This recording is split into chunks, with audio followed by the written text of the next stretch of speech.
Nikmat kesihatan, nikmat yang selalu kita lupa. Kita dikurniakan mata untuk melihat, telinga untuk mendengar, hidung untuk menghidu, lidah untuk merasa. Tapi ada kalanya kita mengabaikan semua itu. Kita ikut nafsu diri kita sendiri. Kita tidak menjaga kesihatan. Bila kita dah sakit, terlantar di hospital dan sebagainya, barulah kita nak rasa insaf dan sebagainya atas nikmat yang kita dapat selama hari ini. Bersyukur kita masih hidup di muka dunia ini. Untuk mengetahui lebih lanjut, anak-anak murid semua, mari kita belajar Bahasa Melayu tahun 4, tajuknya Nikmat Kesihatan.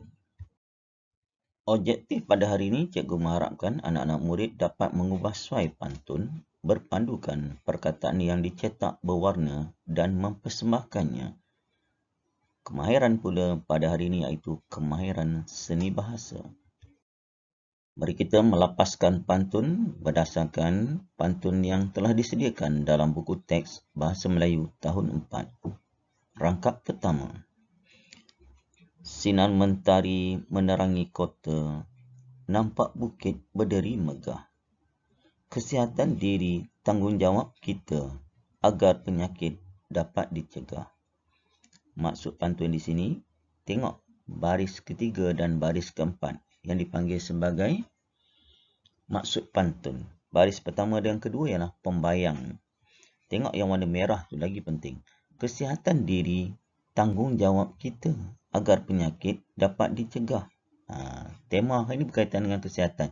Jadi tanggungjawab kita menjaga kesihatan, terutama dalam situasi pandemik sekarang ni, paling penting kita ikut SOP agar kita dapat mencegah segala penyakit. Tengok rangkap yang kedua ni pula. Susu diperah di bawah dahan, lembu dibelai banyak hasilnya. Mata anugerah ciptaan Tuhan, sungguh bernilai tiada gantinya. Tengok baris ketiga dan keempat, terutama yang warna merah, mata. Mata anugerah ciptaan Tuhan, sungguh bernilai tiada gantinya. Jadi kita kena jaga kesihatan mata, terutamanya sekarang, murid-murid seawal usia 2-3 tahun kalau kamu tengok, dah mula pegang telefon bimbit, iPad. Kalau dulu dia kata menonton televisyen, tapi trend sekarang cikgu tengok ramai dah tak suka menonton televisyen. Sebab dunia di hujung jari, segala-galanya di telefon bimbit. Jadi kena jaga mata kita. Kita tak boleh beli dekat kedai bookshop, pergi kat pasar raya. Mata kita ada sepasang mata, kita kena jaga. Seterusnya, rangkap ketiga ni pula. Ikan gelama berenang di tepian, dipancing Hasan sambil ketawa. Darah diderma sebagai bantuan buat insan menyambung nyawa. Baris 3-4 juga. Warna merah, darah. Difokus pada sini. Darah diderma sebagai bantuan buat insan menyambung nyawa. Itu kita dah belajar berkaitan dengan apa? Menderma darah. Jadi sesiapa yang berkemampuan, ada kelapangan, ada sihat dan sebagainya, digalakkan menderma darah sebab satu pet darah tu mampu menyelamatkan 3 orang nyawa. 3 nyawa. Jadi kita digalakkan menderma darah. Ingat, berusia 18 hingga 60 tahun ke atas. Mungkin kamu belum belajar sekarang. Nanti bila usia kamu dah sampai 18 tahun, boleh menderma. Sekarang mungkin kamu galakkan abang, kakak, ayah dan ibu dan sebagainya untuk sama-sama membantu. Rangkap keempat. 2-3 si anak angsa, termasuk ukat kakinya luka. Gigi dijaga setiap masa, bersih memikat pemanis muka. Fokus pada apa? Gigi dijaga setiap masa, bersih memikat pemanis muka. Kalau orang pandang kita, orang akan pandang wajah dulu. Orang tak pandang kaki kita, tak pandang kasut kita, dia akan tengok bahagian atas dulu.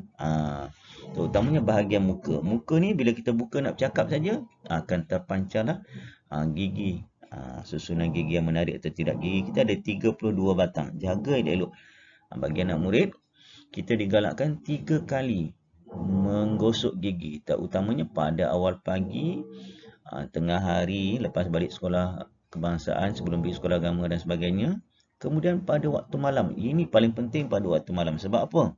Kita nak kita tidur tidak diganggu oleh sisa-sisa makanan dalam mulut kita khususnya, nanti boleh menarik kuman-kuman binatang-binatang yang mengganggu kita waktu tidur. Ada orang tidur tapi lalat lipas boleh sampai ke bibir dan sebagainya. Sebab apa? Tak gosok gigi. Jadi tolong gosok gigi ya. Latihan hari ini lengkapkan pantun berikut dengan perkataan yang diberi. Mari kita bincang jawapan yang sesuai diisi di tempat kosong bagi melengkapkan pantun. Sinar mentari menerangi kota, nampak bukit berdiri megah. Kebersihan diri tanggungjawab kita agar penyakit dapat dicegah. Ruang kosong itu ialah kebersihan diri, tanggungjawab kita. Tanggungjawab diri sendiri.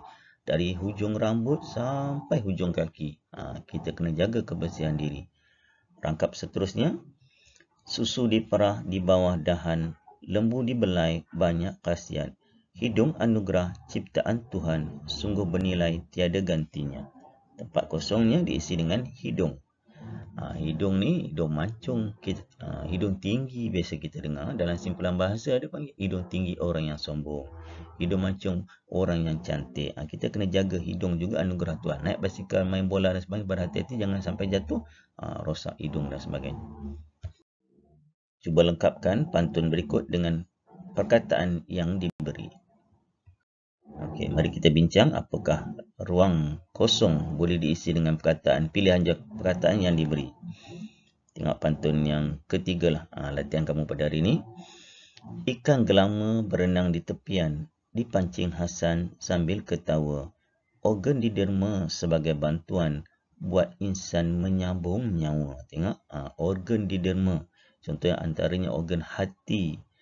Jadi dulu viral masa kamu belum dilahirkan, seorang pemuda telah mendermakan hatinya kepada seorang kanak-kanak. Separuh hati kita boleh bagi kepada orang lain dengan syarat bersesuaian. Yang keempat, yang terakhir. 2-3 si anak angsa, termasuk pukat kakinya luka. Rambut dijaga setiap masa, bersih memikat pemanis muka. Rambut kita kena jaga. Sebab tu cukup sebulan rambut panjang kena gunting, terutama murid lelaki. Yang perempuan kalau bertudung pun jaga rambut, kerana rambut merupakan penampilan anugerah Tuhan kepada kita.